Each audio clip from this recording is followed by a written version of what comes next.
Nang lumabas ang balita na magtatayo ng parke ng libangan, nagkagulo ang buong baryo. Ang mga taga-opisina ng demolisyon ay sinusukat ang mga bahay isa-isa at nakikipag-usap tungkol sa kompensasyon. Ngunit naghintay ako ng 3 buwan. Pero walang kumatok sa pintuan namin.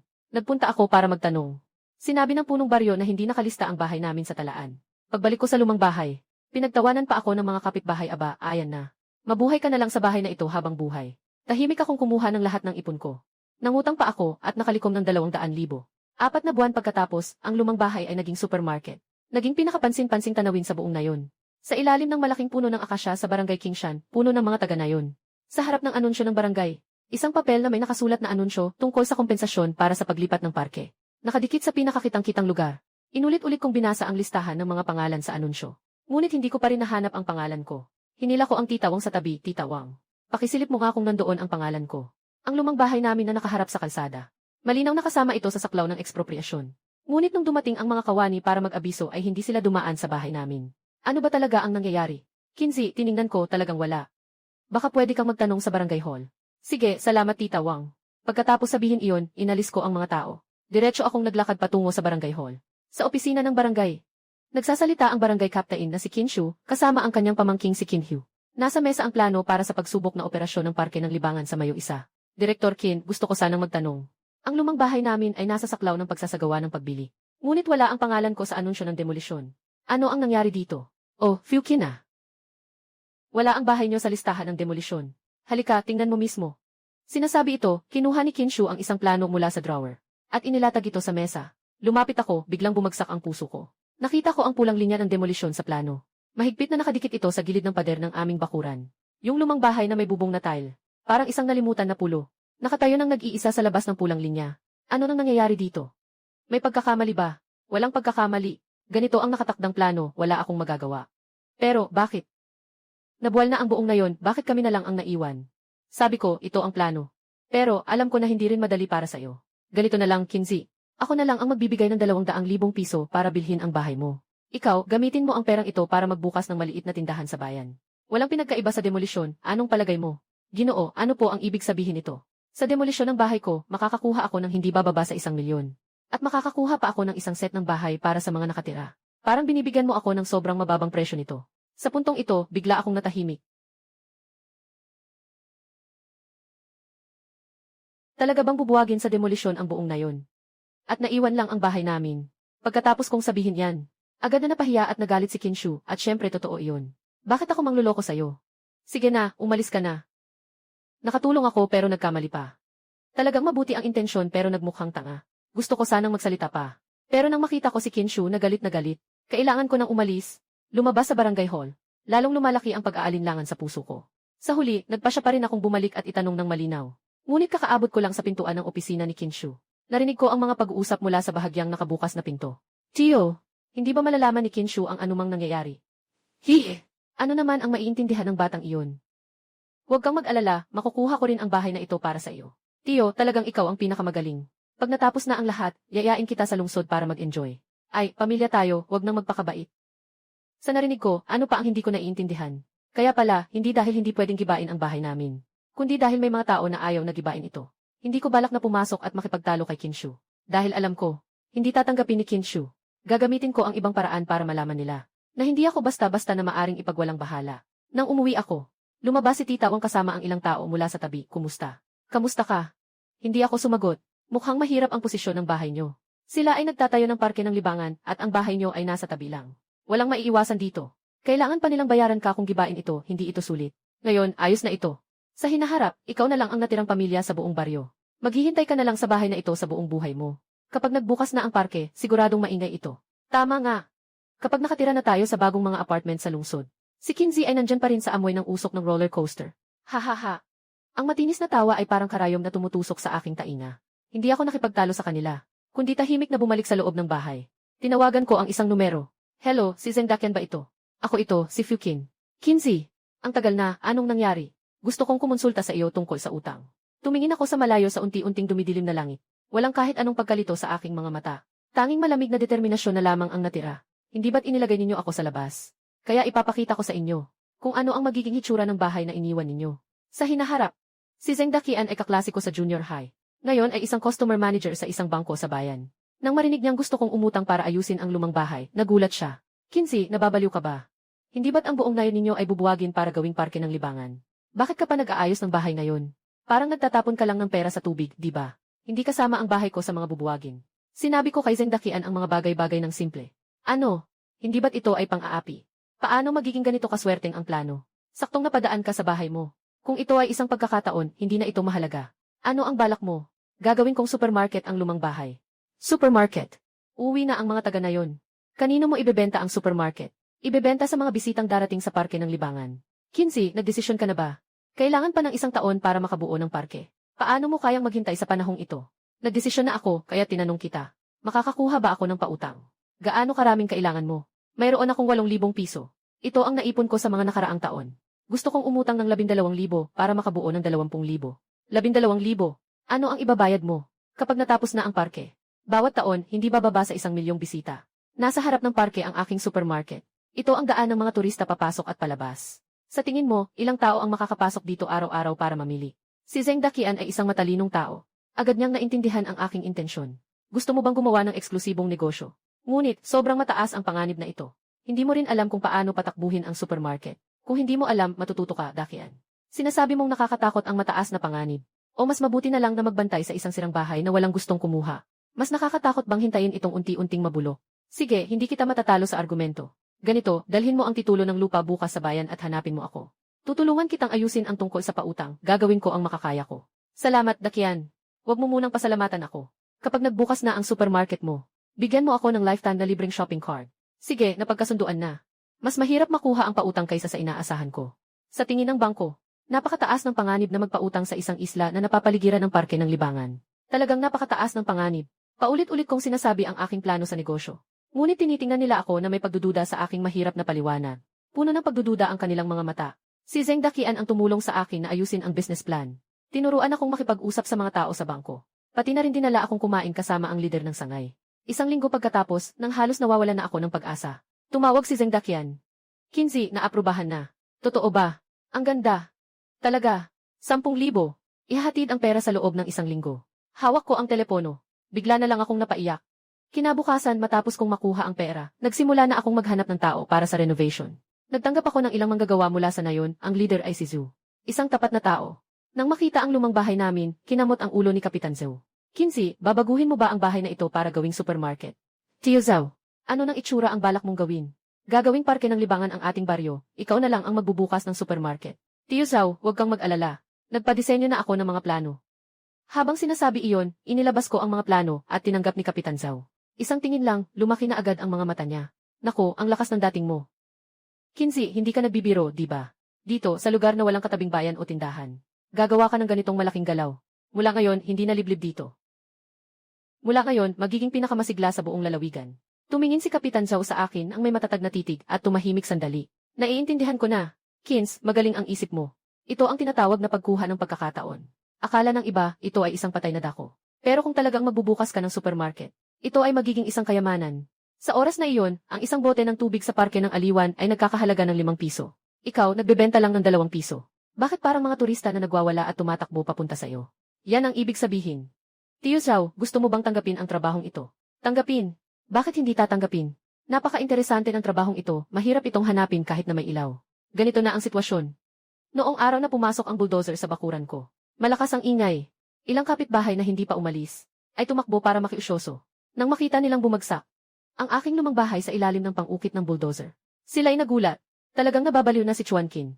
Isang maayos na bahay, bigla na lang giniba. Anong gagawin niya? Sabi nila, nangutang siya ng maraming pera. Magbubukas siya ng supermarket dito. Magbubukas ba siya ng supermarket? Sa tingin ko, sobra na ang pera niya at hindi na niya alam saan paggagastusan. Pagbukas na, iisa siyang magbabantay ng ganoong kalaking tindahan. Hindi ba siya natatakot sa gabi? Na, wala pang kapitbahay sa paligid. Parang nasa sementeryo. Sa tingin ko, pinipilit niyang panindigan ang dangal kahit masaktan. Mga usapan at panunuya. Umaingay na parang mga langaw. Gagawin kong hindi ko narinig. Nakatayo lang ako sa harap ng magulong guho. Tinitingnan ko ang mga manggagawa na nagsisimulang linisin ang pundasyon. Nagsusukat at naglalagay ng mga guhit. Isang bagong mundo. Ang malapit ng umusbong mula rito. Hindi nagtagal, kahit ang punong baryo na si Kinshu ay dumating na. Fukin, ano ang ginagawa mo? Nagre-renovate ng bahay, nagbubukas ng supermarket. Nakuha mo na ba ang mga kinakailangang permit? Nakuha ko na. Sabi niya. Kinuha ko mula sa bag ko ang lahat ng dokumento na may pulang selyo mula sa mga kaugnay na departamento ng bayan. At ibinigay sa kanya. Naging masama ang mukha ni Kinshu. Walang silbi kahit nakuha mo na, sabihin ko sa'yo. Huwag kang magulo. Mahalaga ang pagtatayo ng parke. Kung manghihimasok ka sa konstruksyon, o kung may mga iligal na gusali, huwag mong sisihin ako kung ako'y magiging walang pakundangan. Huwag kang mag-alala. Ang lahat ng aking mga kilos ay nasa loob ng mga batas at regulasyon. Hindi ko maabala ang sinuman at sana ihuwag din akong abalahin ng sinuman. Nang marinig ito, malakas na umungol si Kinshu. Lumiko siya at umalis. Pagkalipas ng 4 na buwan, opisyal na nagbukas ang tindahang Weimin. Walang paggupit ng laso, walang mga basket ng bulaklak, walang paputok. Nagdikit lang ako ng isang pulang papel sa pintuan. 7 araw bago magbukas. Lahat ng paninda 20% diskwento. Noong panahong iyon, tinatayo pa ang amusement park. Sa mismong lugar ng konstruksyon ay may ilang daang manggagawa. Araw-araw sumasakay ako sa tricycle. Humila ng ilang kahon ng mineral na tubig at instant noodles para ibenta sa harap ng construction site. Dahan-dahan. Ang Weimin Supermarket ay kumalat sa mga manggagawa. Sinasabi nila, makatarungan ang presyo dito. Mabait ang may-ari, hindi kailanman nagkukulang sa timbang. Ang magandang reputasyon ay unti-unting naipon. Sa gabi ng araw na iyon, isang itim na sasakyan ang huminto malapit sa Weimin Supermarket. Binuksan ni Kinshu ang bintana ng sasakyan. Tumingin siya ng madilim sa masiglang eksena dito. Kasama niya ang kanyang pamangkin na si Kinhyu. Tiyuhin, mukhang may kakayahan itong si Fukin. Talagang nagtagumpay siya sa supermarket. Baka may buhay na kayang gawin pero walang buhay para umunlad. Kinhyu, tulungan mo siya ng kaunti. Pagkatapos sabihin iyon, bumaba si Kinhyu at tumawag. Nangyaring magdala ng ilang mga lokal na bully na naglakad ng mayabang patungo sa Weimin Supermarket. Pagpasok nila, sinadya nilang ibagsak ang isang istante na may malakas na tunog na nagdulot ng tahimik na sandali sa magulong eksena. May-ari, ilabas niyo ang pinakamahal na produkto sa supermarket niyo. Sagot ko ang lahat ngayon. Ang ilang mga manggagawa na bumibili ng sigarilyo ay nagkunot ng noo. May gusto bang bumili ng kahit ano? Wala kaming bibilhin. Nandito kami para mangolekta ng protection fee. Kung gusto niyong magnegosyo sa Barangay Kingshan, kailangan niyong sumunod sa mga patakaran namin.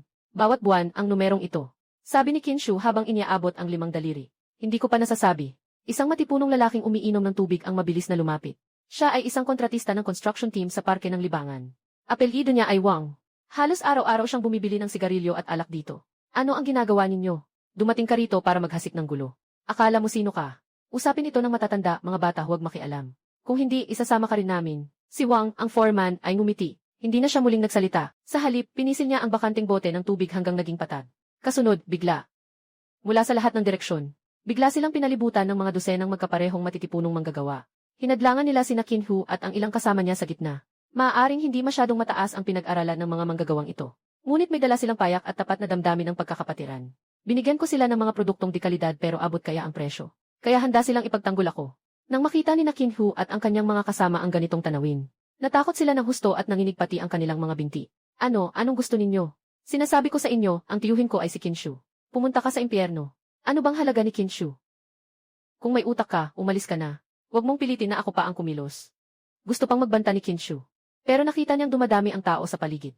Totally natakot siya. Tara na. Aalis na tayo ngayon. Pagkatapos sabihin ito, umalis siya kasama ang ilang mga kasama, nagmamadaling tumakas. Nakita ang kaguluhan ni Kinshu. Naghalakhakan ang mga tao sa paligid. Isang krisis, ganun na lang ang naresolba. Habang tinitingnan ko ang eksenang ito, may dumaloy na init sa puso ko. Kuya Wang at sa inyo, mga master. Maraming salamat sa inyo ngayong araw. Hoy, walang anuman. Hindi namin matiis ang mga salot na iyan. Boss Fu, binantayan na namin ang lugar mo. Kung may maglakas loob na abalahin ka ulit. Sinasabi na hindi siya makakasama sa ating mga kapatid. Ang kanyang mga salita ay tumanggap ng sabay-sabay na tugon mula sa lahat sa paligid. Hindi siya makakasama sa ating mga kapatid. Sa sandaling iyon, nakatayo ako sa gitna ng masa. Tumingin sa mga simpleng mukha na puno ng katapatan. At nakaramdam ng labis na pagkagalaw. Kaya, sa panahon ng pagtatayo ng Parke ng Libangan, ang supermarket ko ay naging lugar na madalas puntahan ng mga manggagawa. Bumibili ng tubig, sigarilyo, instant noodles at mga gamit pang araw-araw. Maging ang ilang manggagawa pagkatapos ng trabaho ay nagdadala ng maliit na bangkito. Umupo sa harap ng pintuan ng supermarket ko para uminom at magkwentuhan. Ang supermarket ko mula sa isang tahimik na isla. Naging isang masiglang tambayan. Hindi nakaligtas sa mga tainga ni Kinshu ang lahat ng ito. Gusto nilang bumalik para magulo, pero nang makita nila ang bawat matipunong lalaki. Ngunit hindi ko alam kung paano simulan. Kaya't wala akong magawa kundi ang panoorin ang aking negosyo na lumago. Hanggang sa hindi nagtagal, ang Parke ng Aliwan ay opisyal na nagbukas. Noong unang araw ng Mayo, sa umaga pa lang, nag-umpisa ng maging masigla ang Barangay Kingshan. Maraming mga bisita mula sa mga kalapit na bayan at maging mula sa lungsod, na may kasamang pamilya ay dumating sa Parke ng Aliwan. Puno ng masayang tawanan ang Kingshan Village sa oras na ito. Ang aking supermarket ay opisyal na nagbukas sa umagang iyon. Hindi nagtagal. May isang turista na may kasamang bata na pumasok sa aking supermarket. Boss, magkano ang isang bote ng mineral water? Magandang araw, ang mineral water ay 1 piso at 5 sentimo bawat bote. Mas mura kung bultuhan, ang isang kahon na may 24 na bote ay 24 pesos lang. Ganun kamura. Kakatapos ko lang magtanong sa maliit na pwesto sa pasukan ng palaruan. Ang isang bote ay 4 yuan. Ang supermarket namin ay nakatuon sa pagiging abot kaya. Ito ay para maging maginhawa para sa mga turista at mga taga-baryo. Kung kakailanganin ninyo, kukuha ako ng isang kahon para sa inyo. Sige, kumuha ka ng isang kahon para sa akin. Kunin mo rin ang 2 pakete ng merienda, yung paborito ng mga bata. Sige po, sandali lang. Pagkatapos sabihin iyon, agad akong lumingon. Kumuha ng isang kahon ng mineral na tubig at 2 pakete ng merienda. Kabuang 28 pesos, maaari mong bayaran gamit ang EET code. Salamat, boss. Babalik ako sa Kingshan Village. Siguradong bibili pa ako sa iyo. Hahaha, welcome sa susunod na pagbisita. Mayroon na tayong unang customer. Simula noon, dumagsa na ang mga customer. Pumasok ang mga turista sa supermarket. Nang makita nila ang kumpletong paninda at abot kayang presyo, lahat sila ay huminto at bumili. Samantala, ang food street na iniplano ni Kinshu para sa amusement park ay ibang tanawin. Sa mga stall ng food street, ilan lang ang uri ng mga merienda. Mahal pa ang mga presyo, isang mangkok ng pansit ay 25 yuan. Isang bote ng tubig mineral ay 4 yuan. Matapos makita ng mga turista ang presyo, sabay-sabay silang umiling at umalis. Tumingin si Kinhu sa kasikatan ng aking supermarket. Tumingin muli sa kanyang pwesto. Sa kanyang kalooban, siya ay galit at nagmamadali. Pagkatapos mag-isip ng kaunti, nagmamadali siyang pumunta sa komite ng nayon para hanapin si Kinshu. Tiyo, hindi maganda ang nangyayari. Sobrang sikat ng supermarket ni Fukin. Lahat ng turista ay pumunta sa kanya para mamili. Ang aming kalsadang pagkain at tindahan ay talagang walang bumibisita. Walang silbi. Pinagsabihan ko kayo na maayos na ihanda ang kalsadang pagkain at tindahan. Ganito ba kayo naghanda? Kahit isang maliit na supermarket, hindi nyo kayang talunin. Apo, hindi naman kami nagkulang sa paghahanda. Napakamura ng presyo sa supermarket ni Fukin. Kompleto ang mga uri, kaya't gustong-gusto ng mga turista na bumili sa kanya. Mura. Paano siya naglakas loob na maging ganyan kamura? Mababa na ang kanyang gasto sa pagbili, pero nagbebenta siya ng ganyan kamura. Tiyak na nalulugi siya para lang makilala. Kahit na nalulugi siya o hindi. Ngayon, lahat ng turista ay pumupunta sa kanya. Hindi na namin mapagtuloy ang negosyo. Kung ganito pa, hindi na kami kikita. Bakit magmamadali kung gusto niyang maglaro? Sige, samahan natin siyang maglaro hanggang sa dulo. Kumuha ka ng ilang tao, ayon sa napag-usapan natin kanina. Pumunta kayo sa supermarket niya at magdulot ng kaguluhan. Sabihin ninyo na peke ang mga paninda niya. Sabihin ding napakataas ng presyo niya, para takutin ang mga turista at hindi na sila pupunta roon para gumastos. Pagkatapos sabihin iyon, umalis na si Kinhu sa barangay hall. Sa hapon, ang aking supermarket ay punong-puno pa rin ang tao. Ngunit habang ako'y abala sa aking mga gawain, 4 na mga kabataan na may masamang asal ang pumasok sa supermarket. Ang nangunguna sa kanila ay ang taong pinahanap ni Kinhu. Ang pangalan niya ay Zhaosan. Una, lumapit si Zhaosan sa istante, kinuha ang isang pakete ng merienda. Tiningnan ito at pagkatapos ay biglang ibinagsak ang merienda sa sahig. Boss! Anong klaseng basura ito? Lahat ito ay peke. Kakatikim ko lang, muntik na akong magtatay. Ang kanyang sigaw, agad na nakakuha ng atensyon ng lahat ng mamimili. Kuya, huwag kang magalit. Ang mga produkto sa aming supermarket ay galing sa mga lehitimong pamilihan. May garantiya sa kalidad, hindi ito peke. Imposible na hindi ito peke. Huwag kang magpalusot dito. Mukhang sinasadya mong magbenta ng peke, niloloko ang mga turista. Tingnan ninyo.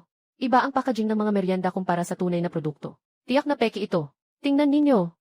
Iba ang packaging ng mga merienda kumpara sa tunay na produkto. Tiyak na peke ito. Tama. Kaya kami nagka-aksidente sa tiyan ay dahil sa mga snack na ito. Tiyak na peke ito. Boss, kailangan mo kaming bayaran. Narinig ng mga turista ang mga salitang ito. At nagsimulang mag-alala na baka peke rin ang mga binili nila. Mga turista, huwag kayong mag-alala. Ang mga produkto sa aming supermarket ay galing sa lehitimong mga supplier. Sabi ng kuya na ito, ang mga merienda namin ay peke. Maaaring ito ay isang hindi pagkakaintindihan. Maaari tayong magpa-test ng sama-sama. Kung talagang peke, handa kaming magbayad ng 10 beses. Test? Mukhang gusto mo lang magpaliban ng oras. Ayoko magpa-test, ngayon na, bigyan mo kami ng kabayaran. Bawat isa ay magbabayad ng 1,000 piso. Kung hindi, babasagin namin ang iyong tindahan. Tinitingnan ko ang mga nagmamalaki na si Zhaosan at ang iba pa. Agad kong naintindihan. Sila ang ipinadala ni Kinshu para manggulo. Kuya, wala kaming ibinibentang peking produkto. Imposible na magbayad kami sa iyo. Kung magpapatuloy ka sa paggulo dito, tatawag ako ng pulis. Magulat sa pulis. Akala mo ba natatakot kami? Babasagin ko ang tindahan mo ngayon. Tingnan mo kung anong magagawa mo sa amin. Sa oras na iyon, isang seryosong boses ang umabot. Tigil! Anong ginagawa ninyo? Lumingon ang lahat. Makikita si Tiozu na kasama ang mga tauhan ng kalsada at 2 pulis na pumasok. Nang makita ni Zhaosan at ng iba ang mga pulis, bigla silang naguluhan. Naging maputla ang kanilang mga mukha. Sino kayo? Bakit kayo nandito at nagkakagulo? Kami. Mga kapatid na pulis, sila ay nandito upang magdulot ng gulo. Sinasabi nila na ang mga produkto sa aming supermarket ay peke. Humihingi pa sila ng bayad, kung hindi ay babasagin ang tindahan. May duda akong may nag-udyok sa kanila.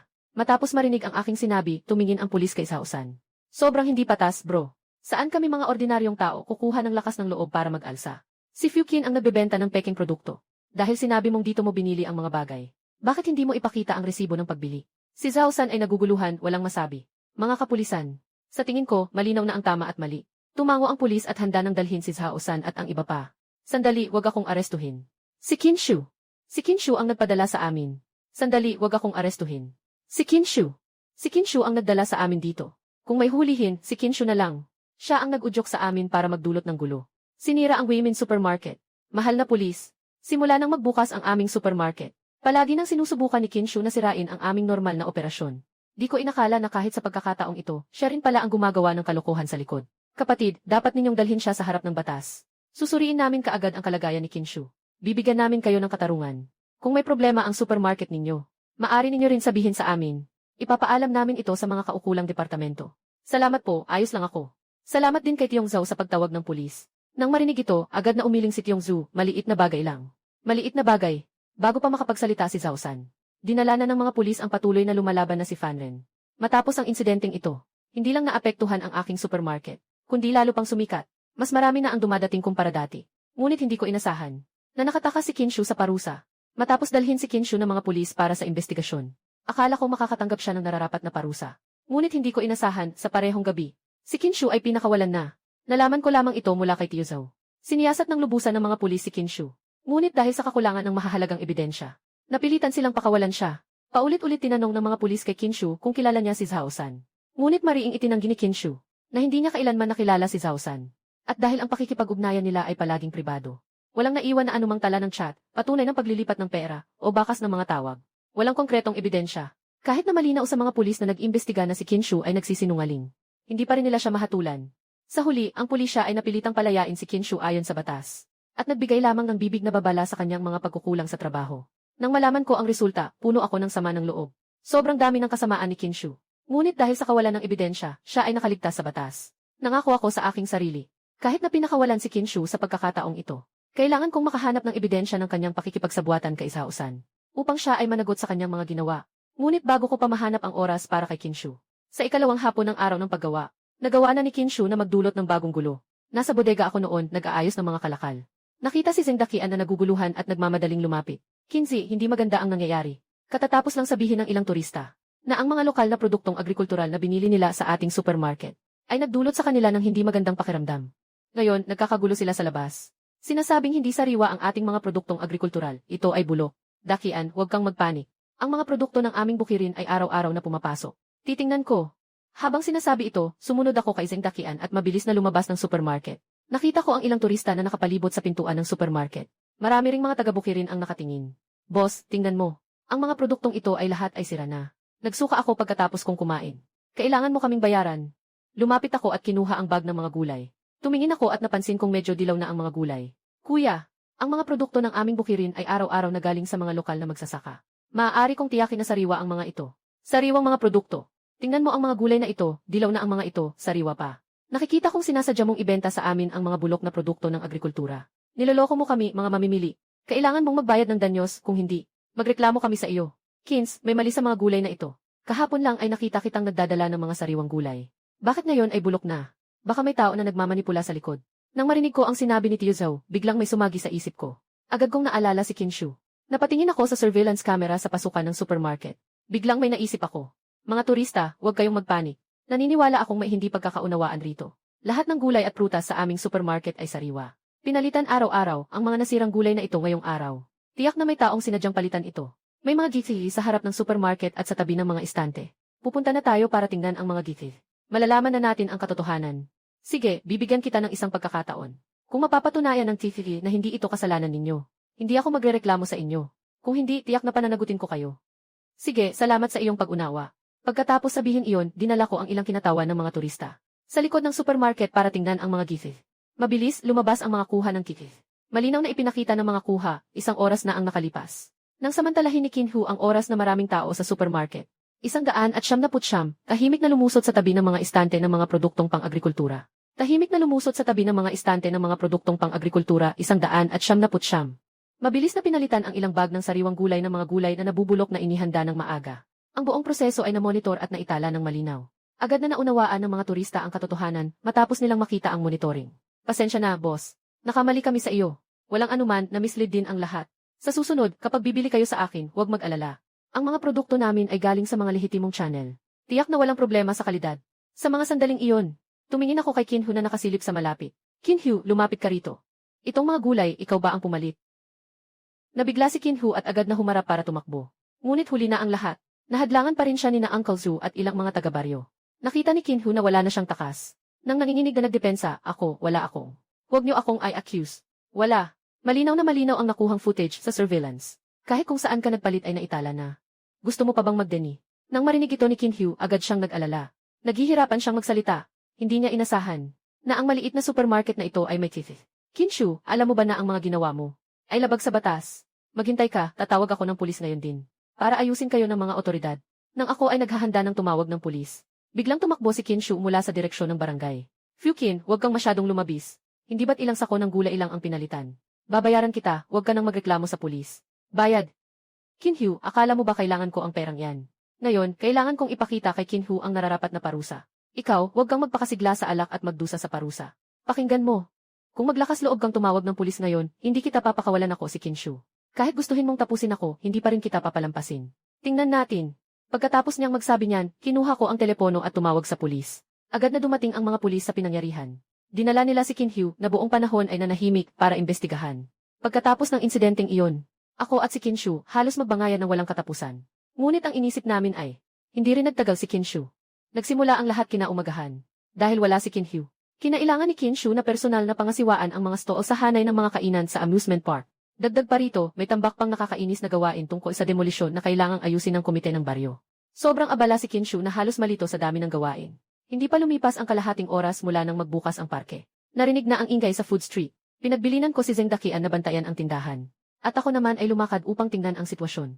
Pagdating ko sa lugar ng mga tao, nakita ko ang isang turista na may hawak na isang mangkok ng bagong bili na fried skewers. Sumisigaw siya kay Kinhu, boss. Bakit ang karne mo ay may kakaibang amoy? Nasira ba ito? Anong sinasabi mo? Ito, bagong bili lang na sariwang karne kaninang umaga. Paano ito masisira? Naghahanap ka ba ng gulo? Naghahanap ng gulo. Amuyin mo nga. Mabango pa ito kahit mula sa kalahating metro. Kakatikim ko lang ng 2. Nagsimula na akong makaramdam ng pagsusuka. Kung fresh na karne ang ginamit mo, pwede bang ipakita mo sa akin ang hilaw na karne? Medyo may kakaibang amoy at mukhang hindi fresh. Huwag naman sanang meat yan. Impossible. Huwag kayong maghinala ng walang batayan.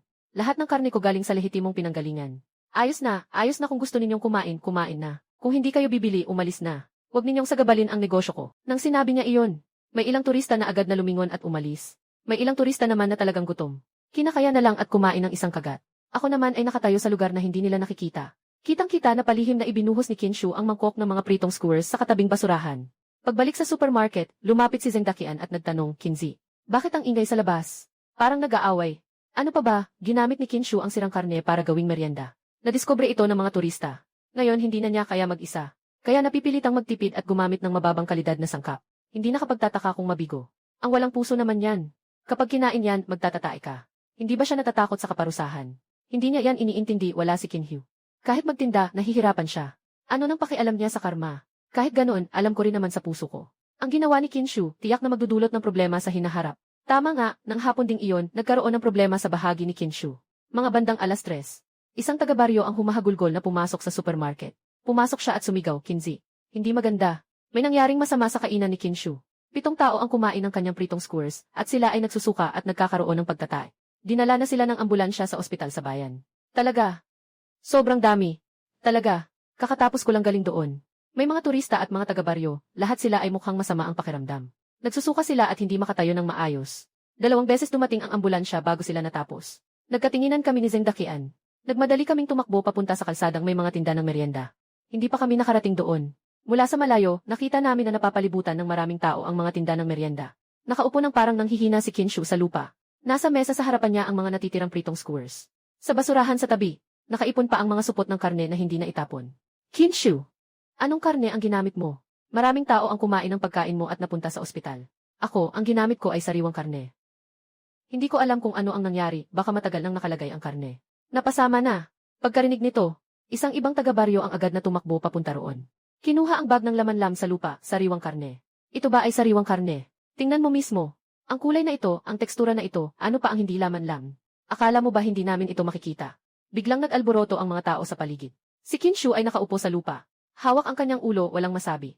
Walang 10 minuto, ilang sasakyan ng mga tagapagpatupad ng batas ang dumating. Kasama ng mga tauhan ng ahensya ng regulasyon ng merkado ang mga pulis na bumaba sa sasakyan. Kinshu, may nagulat na gumagamit ka ng hindi kwalipikadong karne sa paggawa ng pagkain, na nagdulot ng pagkalason sa pagkain ng marami. Kailangan naming isara at suriin ang iyong pwesto ngayon. Pakisuyo, makipagtulungan ka. Makikipagtulungan ako. Makikipagtulungan ako. Nagkamali ako. Hindi na ako muling gagawa. Hindi siya pinansin ng mga kawani. Sa halip, agad nilang binuksan ang imbakan ng stall.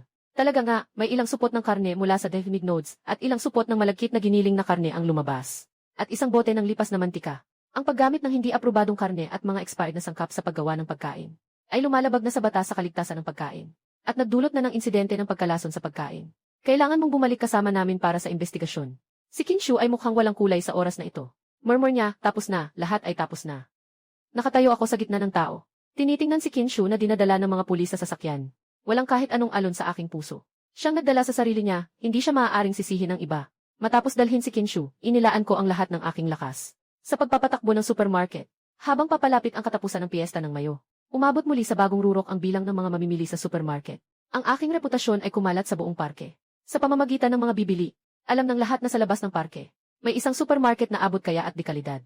Sa araw na iyon, nagkukwenta ako sa supermarket.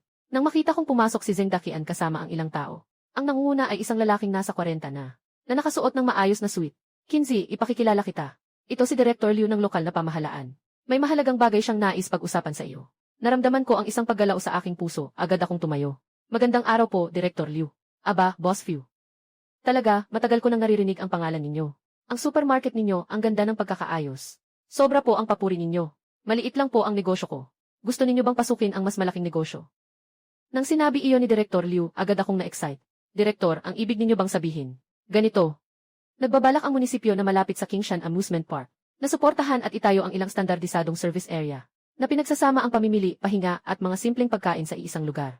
Nakita ko, mayroon kayo ng ganitong sukat. At mayroon din kayong kakayahan sa pagpapatakbo. Hindi ko alam kung interesado kayo. Palawakin pa ang supermarket.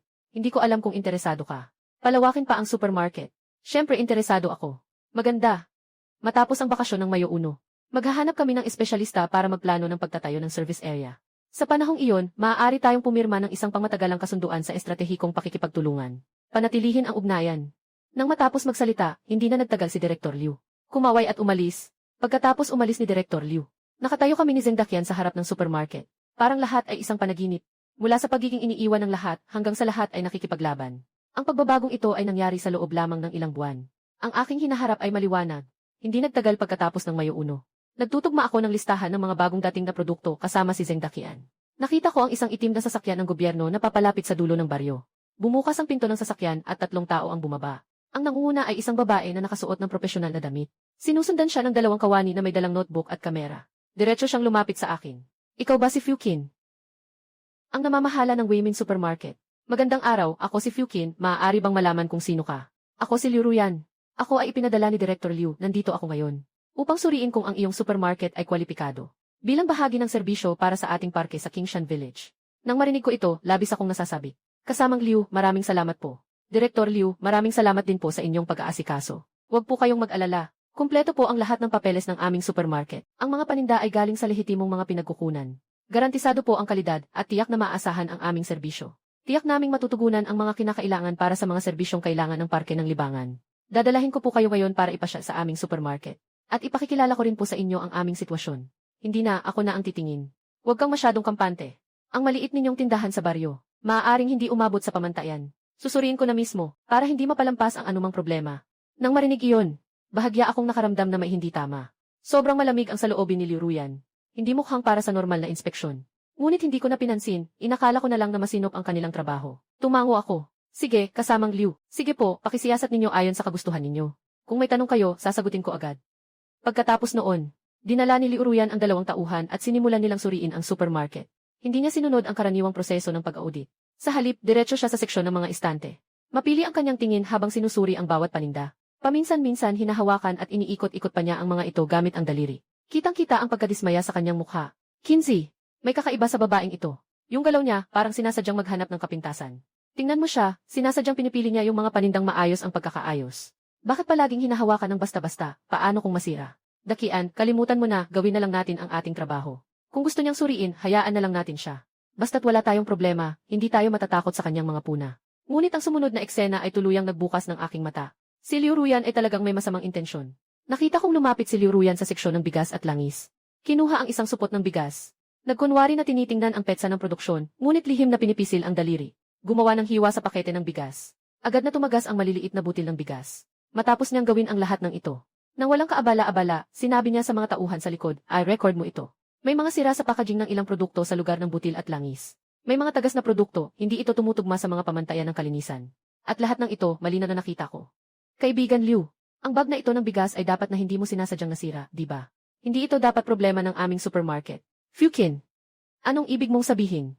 Sinasabi mo bang sinadya kong sirain ang inyong produkto? Nang A-frame kayo. Sinasabi ko sa iyo, nandito ako para sa pagsusuri. Hindi ako nandito para makipagtalo ng walang dahilan. Ang sira sa packaging ng produkto ay sira na. Huwag ka nang magtangkang magpalusot dito. Wala akong pinapalusot, malinaw na malinaw sa akin. Yung sako ng bigas ay nasira mo gamit ang daliri mo. Sa mga sandaling iyon, isang babae na staff sa likod ni Liu Ruyan ay tahimik na nagsabi, "Ate Liu. Kanina, parang nakita ko rin. Maayos ang pambalot ng sako ng bigas na ito." "Ate Liu, kanina parang nakita ko rin. Maayos ang pambalot ng sako ng bigas na ito." Tumahimik ka. Nakita mo ba ng malinaw? Huwag kang basta-basta magsalita. Malinaw na sira talaga ang mismong pambalot.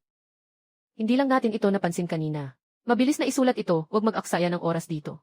Ayaw nang magsalita ng staff na iyon. Kailangan lang niyang ibaba ang kanyang ulo. Tahimik na nagsusulat sa kanyang notebook. Habang pinapanood ko ang eksenang ito, nag-alab ang aking galit. Alam ko, sadyang pinapahirapan ako ni Liu Ruyan. Ngunit hindi pa tapos ang pagsusuri. Gusto ko pang makita kung ano ang susunod na gagawin ni Liu Ruyan. Kaya hindi na ako nakipagtalo. Tahimik lang akong sumunod sa kanila. Pagkatapos, lumakad si Liu Ruyan papunta sa seksyon ng mga toiletry at kinuha ang isang bote ng shampoo. Muling, nang hindi napapansin ng iba, pinakawalan niya ang takip ng bote ng shampoo. Pagkatapos, ibinalik niya ang shampoo sa estante. Pagkatapos, sinadyang bahagyang itulak niya ito. Biglang bumagsak ang bote ng shampoo. Nahulog ang bote sa lupa, nagkalat ang shampoo. "Ay, record mo ito. Hindi maayos ang pagkakaayos ng mga produkto sa toiletries. May panganib na matumba at ang ilang produkto ay hindi maayos ang selyo. Hindi ito tumutugon sa mga pamantayan ng kaligtasan. Kaibigan Liu, sobra ka na. Ang takip ng shampoo na ito ay nakasara ng maayos. Ikaw ang nagbukas nito ng sinasadya. At pagkatapos ay itinulak ito. Sinadya mong sirain ang aming produkto. Sinadya mong bigyan kami ng mababang marka. Ano ba talaga ang ibig mong sabihin?" Naka-cross arm si Liu Ruyan. Na may mayabang na tono, "Fukin. Huwag kang magbintang dito. Nagsasagawa lang ako ng normal na inspeksyon. Hindi matatag ang pagkakaayos ng mga produkto ninyo. Ang takip ng bote ay hindi naman nakasara ng maayos, anong kinalaman ko doon? Mukhang may tinatago ka. Alam mong hindi pumapasa sa pamantayan ang supermarket ninyo. Kaya't sinasadya mong siraan ako para makaiwas sa pagsusuri. Sinasiraan kita. Ang mga produkto sa supermarket namin ay maayos na nakaayos. Ang mga takip ng bote ay nakasara ng maayos. 170 lahat ng takip ng bote ay mahigpit na nakasara. Lahat ng takip ng bote ay mahigpit na nakasara. 170 araw-araw may mga kawani na nagsusuri. 170, hindi talaga mangyayari ang sinasabi mong ganito. Hindi ka naman talaga pumunta ngayon para mag-audit. Dumating ka lang talagang para humanap ng gulo. Sinadya mong sirain ang aming supermarket. Nakarinig ang mga turista sa paligid ng kaguluhan. Dumagsa ang mga tao. Maraming usapan. Nandoon din si Lao Ziu. Tumingin siya sa amin na parang nag-aaway. Agad siyang nagsalita para tulungan ako, kasama si Comrade Liu. "Huwag mong gawing ganito, si Xiaoqin. Araw-araw akong pumupunta sa supermarket na ito para mamili. Magaganda ang mga produkto nila. Maayos din ang pagkakaayos. Paano mangyayari na may sira sa packaging o hindi maayos ang pagkakaayos? Kita ko kanina, ikaw ang nagwasak nito." "Tama nga, kasama. Maaari kaming magpatotoo, napaka-maayos ng supermarket ni Fukin. Maganda rin ang kalidad ng mga produkto. Paano mo maaring sadyang sirain ang produkto at akusahan pa siya?" "Tama. Madalas kaming mamili rito. Hindi pa namin naranasan na may sirang produkto o hindi maayos ang pagkakaselyo. Sadyang pinagtutuunang pansin mo si Chuan Qin. Aba, kayo lahat kakilala niya. Siyempre, tutulungan ninyo siya. Hindi bibilang ang testimonya ninyo. Sinusuri ko ito ayon sa tamang proseso. Totoong umiiral ang mga natuklasang problema. Hindi ako magpapadala dahil lang sa ilang depensa ninyo. Baguhin mo na lang ang resulta ng pagsusuri." Pagkatapos, lumiko si Liu Ruyan at sinabi sa dalawang kawani, "Ipagpatuloy ninyo ang inspeksyon. Itala ninyo ang lahat ng lugar na may problema. Kahit ano pa ang sabihin nila, itala ninyo ayon sa tunay na kalagayan." Kaya sa mga sumunod na pagsusuri, lalo pang tumindi si Liu Ruyan. Basta't anumang kapintasan na kaya niyang mahanap. Kahit na mga napakaliit na problema, pinapalaki niya at itinatala ang mga iyon. Maging lihim pa siyang sinira ang ilang mga produkto. Minsan pinupunit niya ng maliit na butas ang pakete ng merienda. O tinatanggal niya ang label sa bote ng toyo. Sinasadyang ginagawang mukhang hindi pasado ang mga produkto. Pinanood ko ang buong panahon at hindi na ako nakipagtalo kay Liu Ruyan. Alam ko, wala nang saysay ang pag-aaway ngayon. Kailangan lang makahanap ng ebidensya para patunayan ang katiwalian ni Liu Ruyan. Tahimik kong binigyan ng senya si Zheng Daqian. Agad na naintindihan ni Zheng Daqian at umalis sa front desk ng supermarket para kunin ang surveillance footage ng pagkasira ng produkto ni Liu Ruyan. Mahigit kalahating oras ang lumipas, natapos na rin si Liu Ruyan. Fukin, nalaman naming maraming problema ang iyong supermarket. Sira ang packaging ng produkto, hindi maayos ang pagkakalagay. Ang ilang produkto ay hindi maayos ang sealing, hindi sapat ang mga kondisyon sa kalinisan. Hindi ito tumutugon sa mga pamantayan ng pagsusuri para sa mga serbisyo sa parke ng libangan. Ang resulta ng pagsusuri na ito ay hindi pumasa. Isusumiti ko ang ulat ng pagsusuri kay Director Liu. Sa susunod, hindi na ninyo kailangang isipin ang tungkol sa mga serbisyo sa lugar. Pagkatapos sabihin ito, naghanda si Liu Ruyan na umalis kasama ang mga tauhan. Ngunit agad ko siyang hinadlangan. Liu, hindi ka pwedeng basta umalis. Kanina sinadya mong sirain ang aming mga produkto. Sadyang pinalaki mo ang problema. Ang ulat na ito ay hindi objektibo at hindi makatotohanan. Hindi ko ito matatanggap. Hehe, Fukin, mayroon ka bang ebidensya? Kung wala kang ebidensya, huwag kang magsalita rito ng walang basehan. Lumayo ka na. May ebidensya ako. May 360 degree na kiki. Ang supermarket namin, walang blind spot. Sasamahan mo ba ako para tingnan ang kiki? Ikaw, huwag mo akong takutin. Hindi ko sinadyang sirain ang mga paninda. Hindi rin mapapatunayan ng kiki footage ang anuman. Tinatakot ka ba? Makikita ninyo sa kiki. Kasamang Liu at 2 kawani pa. Pakisama ninyo ako sandali. Pumunta kayo at tingnan ang kiki footage. Tingnan natin kung ano talaga ang nangyari. Gusto ni Liu Ruyan na tumanggi. Ngunit nakatitig sa kanya ang mga taga-baryo sa paligid. Kung tatanggi siya, lalong magmumukha na may itinatago siya. Sa kawalang magawa, wala siyang ibang choice kundi sumunod sa akin papasok sa silid ng surveillance. Sa puntong ito, naihanda na ni Zheng Daqian ang video ng surveillance. Nang makita kaming pumasok, agad niyang pinindot ang play button. Malinaw na ipinakita ng surveillance footage ang mga ginawa ni Liu Ruyan. Bawat galaw ay kitang-kita. Walang kahit anong kalabuan. Habang tinitingnan ang footage ng kikith, pumutla ang mukha ni Liu Ruyan. Bahagyang nanginginig ang katawan niya. Wala na ang kayabangan niya kanina.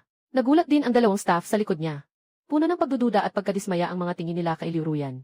Hindi nila inakala na sinasadya talaga ni Liu Ruyan na sirain ang mga produkto. Kasamang Liu, mayroon ka pa bang gustong sabihin ngayon? Sinadyang sinira mo ang aming mga paninda. Sinadyang pinalaki mo ang problema. Binigyan mo ang aming supermarket ng mababang marka. Ginawa mo iyon para lang hindi kami maging bahagi ng mga serbisyong kaakibat ng parke ng libangan. Bakit mo ginawa iyon? Tahimik ng matagal si Liu Ruyan. Sa wakas hindi na niya napigilan at sumabog ang damdamin niya. Sinadya ko talaga. Ayaw ko talagang gawing serbisyo ang iyong supermarket. Fukin, ikaw na maliit na tao. Ipinadala mo si Qin Hu sa bilangguan. Sinira mo ang lahat para sa kanya, galit ako sayo. Kailangan kitang gantihan. Kailangan kong gawing mahirap ang buhay mo. Nang marinig ko ang pangalang Qin Hu, natigilan ako. Ano ka sa buhay ni Qin Hu? Girlfriend ako ni Qin Hu. Nawalan lang ng bait si Qin Hu kaya siya nagkamali. Bakit hindi mo siya mapatawad? Kailangan mo talaga siyang ipasok sa kulungan. Para magdusa siya doon. Nang umabot sa puntong ito, lahat ay nagkamalay. Kaya pala si Liu Ruyan ay nagbabalak ng paghihiganti sa akin. Ginagamit lang ang pagsusuri bilang dahilan upang sadyang sirain ang mga produkto sa supermarket. Gusto lang niyang hindi pumasa ang pagsusuri ng aking supermarket. Kapatid na Liu, mali ang ginagawa mo. Nandito tayo para sa pagsusuri, dapat tayong maging patas at makatarungan. Hindi dahil sa personal na alitan, ay dapat tayong mang-abuso at sirain ang ari-arian ng iba. Ito ay labag sa disiplina sa trabaho.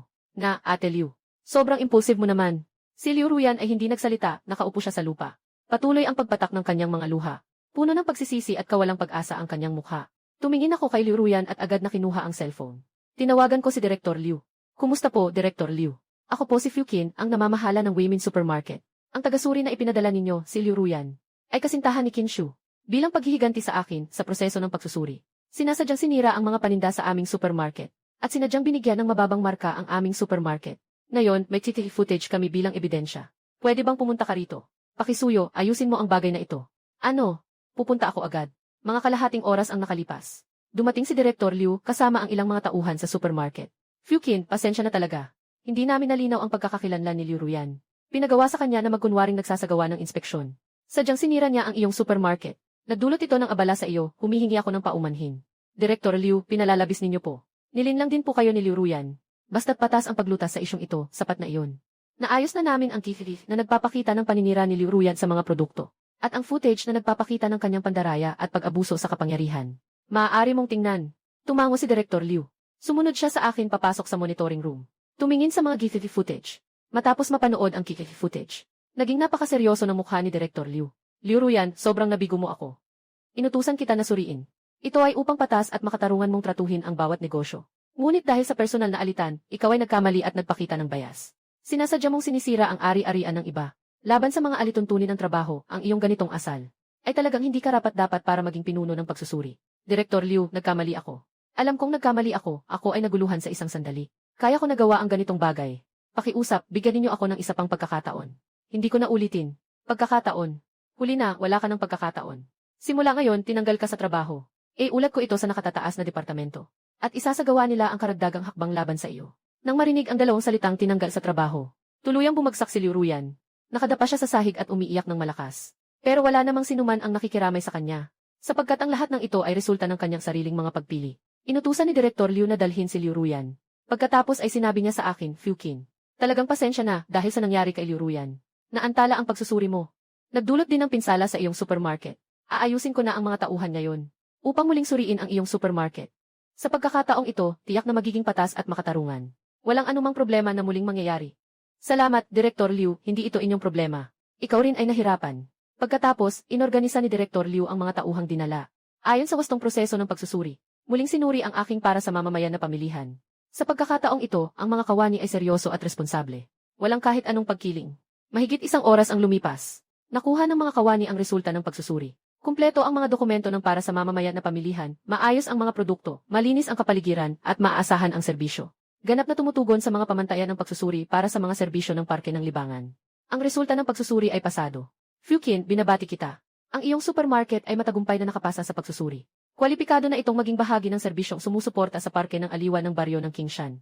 Sa ngalan ng pamahalaang bayan, binabati kita. Sana ay mapatakbo mo ng mabuti ang iyong supermarket at makapagbigay ng mas mataas na kalidad na serbisyo sa mga bisita ng parke at sa mga residente ng baryo. Makatutulong ito para pasiglahin ang pag-unlad ng ekonomiya ng ating baryo ng Kingshan. Salamat, Direktor Liu, salamat sa tiwala ninyong lahat. Ipapangasiwaan ko ng maayos ang supermarket. Mahigpit kong kukontrolin ang kalidad ng mga produkto at ang antas ng serbisyo. Hindi ko kayo bibigyan pati na rin ang mga taga-baryo. Mag-aambag ako ng aking bahagi sa pag-unlad ng nayon ng Kingshan. Nang hapon na iyon, nilagdaan ko ang formal na kasunduan sa pakikipagtulungan kasama si Direktor Liu. Pagkatapos mapirma ang kasunduan, tuwang-tuwa ang lahat. Maraming bumati sa akin. Xiaoqin, ang galing. Sa wakas, natupad mo na ang iyong pangarap. Mula ngayon, ang iyong supermarket ay magiging bahagi ng serbisyo ng parke. Tiyak na lalago ang iyong negosyo.